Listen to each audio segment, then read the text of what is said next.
Hello aspirants, welcome our channel. இந்த வீடியோவில் நம்ம என்ன பார்க்க போகிறோன்னா, ஆல்ரெடி 6th ஸ்டாண்டர்டில் இருந்த சொல்லும் பொருளும் முழுமையாக உங்களுக்கு எடுத்து தொகுத்து நான் ஒரு வீடியோ அப்லோட் பண்ணியிருக்கேன். அந்த வீடியோ பார்க்காதவங்க பார்த்துக்கோங்க. இது உங்களுக்கு ரிவிஷன் பண்ணுறதுக்கு ரொம்ப யூஸ்ஃபுல்லாக இருக்கும். இந்த வீடியோவில் நம்ம 7th ஸ்டாண்டர்டோட சொல்லும் பொருளும் முழுசாக பார்த்து முடிச்சிடலாம். ஓகேங்களா? வாங்க வீடியோக்குள்ளே போகலாம். ஃபஸ்ட்டு சொல்லும் பொருளும் பாருங்கள். ஊக்கிவிடும், ஊக்கப்படுத்தும். இதில் ஊக்க அப்படின்னு இருக்குது. அதனால் இது நீங்கள் ஈஸியாக ஞாபகம் வச்சுக்கலாம். அடுத்து விரதம் அப்படின்னா நோன்பு. இது நமக்கு ஆல்ரெடி தெரியும். குறி, அதே மாதிரி குறிக்கோள், இது ஞாபகம் வச்சுக்கலாம். பொழிகிற, தருகின்ற. ஒப்புமை அப்படின்னா இணை. ஓகேங்களா? ஒப்புமைப்படுத்தி பார்க்குறது, அதாவது இணை. ஓகேங்களா? அடுத்து முகில்னா மேகம், அற்புதம்னா விந்தை. முகில்னா மேகம், அற்புதம்னா விந்தை. உபகாரி அப்படின்னா வள்ளல், ஈன்றுனா பெற்று. ஓகேங்களா? அடுத்து கொம்பு அப்படின்னா கிளை. அதிமதுரம், அதிமதுரம்னா மிகுந்த சுவை. ஓகேங்களா? அதிமதுரம் அப்படின்னா மிகுந்த சுவை. கழித்திட, மகிழ்ந்திட. நச்சரவம், விடமுள்ள பாம்பு. விடுதினா தங்கும் இடம். பரவசம்னா மகிழ்ச்சி பெருக்கு.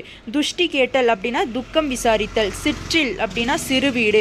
கல் அலை அப்படின்னா கற்குகை. யாண்டு அப்படின்னா எங்கே. ஈன்ற வயிறு அப்படின்னா பெற்றெடுத்த வயிறு. சூரன், வீரன், ரைமிங்காக இருக்குது. பொக்கிஷம்னா செல்வம், அது நமக்கு தெரியும். சாஸ்தி அப்படின்னா மிகுதி, இதுவும் நமக்கு தெரியும். விஸ்தாரம் அப்படின்னா பெரும் பரப்பு. அடுத்து வாரணம், யானை. பரினா குதிரை. சிங்காரம்னா அழகு. கமுகுனா பாக்கு. மதலைனா தூண். நெகிழினா தீச்சுடர். அழுவம்னா கடல். அழுவம்னா கடல். ஓகேங்களா? வேயா மாடம்னா வைக்கோல் போன்றவற்றால் வேயப்படாது, திண்மையாக சாந்து பூசப்பட்ட மாடம்னு சொல்லுவாங்க. ஓகேங்களா? அடுத்து சென்னினா உச்சி. உறவு நீர் அப்படின்னா பெருநீர் பரப்பு. கரையும் அப்படின்னா அழைக்கும். காகம் கரையும் சொல்லுவோம்ல, அப்போ காக்கா கத்துறத அப்படி சொல்லுவோம், அப்போ அதை அழைக்கும் அப்படின்னு சொல்கிறோம். ஓகேங்களா? அடுத்து உருனா அழகு. ஒருத்தரோட உருவத்தை பார்த்து தான் நம்ம அழகு வர்ணிப்போம், அப்போ அதே மாதிரி உரு அப்படின்னு சொன்னால் அழகு. போழ அப்படின்னா பிழக்க. அடுத்து வங்குள் அப்படின்னா காற்று. நீகான் அப்படின்னா நாவாய் ஓட்டுபவன். வங்கம்னா கப்பல். எல் பகல், ரைமிங்காக இருக்குது, அதை அப்படின்னு வச்சுக்கோங்க. கோடு உயர்னா கரை உயர்ந்த. மாட ஒள்ளரி அப்படின்னா கலங்கரை விளக்கம். எத்தனிக்கும் அப்படின்னா முயலும்.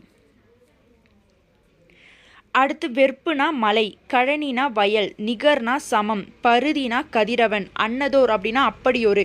கார்முகில் அப்படின்னா மழை மேகம். அடுத்து துயின்றிருந்தார் அப்படின்னா உறங்கியிருந்தார். வைப்புழினா பொருள் சேமித்து வைக்கும் இடம். கோட்படா, ஒருவரால் கொல்லப்படாது. வாய்த்தீயில், வாய்க்கும்படி கொடுத்தலும். விச்சை அப்படின்னா கல்வி. கல்வி இல்லைன்னா நம்ம போய் பிச்சை தான் எடுக்கணும் அப்படின்னு வச்சுக்கோங்க. ஓகேங்களா? அப்போ விச்சைனா கல்வி. பிருமாக்கள் அப்படின்னா படைப்பாளர்கள். நெடி அப்படின்னா நாற்றம். மழலை அப்படின்னா குழந்தை. வனப்பு அப்படின்னா அழகு. ஓகேங்களா? காடு எப்பயுமே ஆபத்தானதாக இருந்தாலும் அது ரொம்ப அழகாக இருக்கும் அப்படின்ற மாதிரி ஞாபகம் வச்சுக்கோங்க. ஓகேங்களா? அடுத்து பூரிப்பு அப்படின்னா மகிழ்ச்சி. மேனினா உடல். வன்கீரைனா வளமான கீரை. முட்டை போய்னா முழுதாக சென்று. மறித்தல் அப்படின்னா தடுத்தல். மண்ணை வெட்டி தடுத்து பாத்தி கட்டுதல். எதிரிகளை தடுத்து தாக்குதல்னு சொல்லுவோம். ஓகேங்களா? அதே மாதிரி பரிக்குதிரை ஆல்ரெடி மேலே பார்த்தோம். அடுத்து கால் அப்படின்னா வாய்க்கால், குதிரையின் கால். மாரி மழை. வறண்டிருந்த. புகவா உணவாக. மடமகள் இளமகள். நல்கினால் கொடுத்தாள். ஓகேங்களா? அடுத்து முன்றில், வீட்டின் முன் இடம். இங்கு வீட்டை குறிக்கிறது, திண்ணைன்னு சொல்லுவோம். ஓகேங்களா? அடுத்து குழி அப்படின்னா நில அளவை பெயர். நிலத்தில் தானே குழி வெட்டுவோம், அப்போ நில அளவைனா குழி. ஓகேங்களா? சான் அப்படின்னா நீட்டல் அளவை பெயர். மணினா முற்றிய நெல். ஓகேங்களா? அடுத்து சும்மாடு அப்படின்னா பாரம் சுமப்பவர்கள் தலையில் வைத்துக்கொள்ளும் துணிச்சுரல். சீலை அப்படின்னா புடவை. மடை அப்படின்னா வயலுக்கு நீர் வரும் வழி. கழலுதல் அப்படின்னா உதிர்தல். வையம் அப்படின்னா உலகம். வெய்ய, வெப்பக்கதிர் வீசும். சுடராழியான், ஒளிவிடும் சக்கரத்தை உடைய திருமால். இடர் ஆழி, துன்பக்கடல். ஆழினா கடல், அப்போ இடர் அப்படின்னா துன்பம், அப்போ இடர் ஆழினா துன்பக்கடல். ஓகேங்களா? சொல் மாலை அப்படின்னா பாமாலை. தகளி அப்படின்னா அகல் விளக்கு. ஞானம் அப்படின்னா அறிவு. நாரணன் அப்படின்னா திருமால். வித்துனா விதை. ஈன பெற. நிலன்னா நிலம். ஓகேங்களா? அடுத்து களைனா வேண்டாத செடி. பைங்கூழ் அப்படின்னா பசுமையான பயிர். வன்சொல் அப்படின்னா கடுஞ்சொல். சாந்தம் அமைதி. மகத்துவம் சிறப்பு. பேதங்கள் வேறுபாடுகள். தாரணி அப்படின்னா உலகம். தத்துவம் அப்படின்னா உண்மை. இரக்கம் அப்படின்னா கருணை.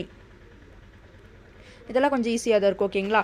இதுதான் 7th ஸ்டாண்டர்டில் இருக்கிற சொல்லும் பொருளும். ஓகேங்களா? இயல் வைஸ் படித்தாலும் இது ஒரு வாட்டி என் வீடியோவை பார்த்து ஒரு வாட்டி காதில் கொடுத்து கேட்டிங்க அப்படின்னா மொத்தமாக ஓகே 7th ஸ்டாண்டர்ட்லேருந்து இவ்வளோ தான் சொல்லும் பொருளும் இருக்குது அப்படின்ற ஒரு ஐடியா உங்களுக்கு கிடைக்கும். இது உங்கள் ப்ரிப்பரேஷனுக்கு கண்டிப்பாக யூஸ்ஃபுல்லாக இருக்கும். ஓகேங்க. அடுத்து 8th ஸ்டாண்டர்டோட சொல்லும் பொருளும் அடுத்த வீடியோவில் நான் அப்லோட் பண்ணுறேன். இது உங்களோட ப்ரிப்பரேஷனுக்கு யூஸ்ஃபுல்லாக இருக்கும்னு நினைக்கிறேன். தொடர்ந்து நம்ம சேனலை சப்ஸ்கிரைப் பண்ணுங்கள், ஃபாலோ பண்ணுங்கள், உங்கள் ஃப்ரெண்ட்ஸுக்கும் ஷேர் பண்ணுங்கள்.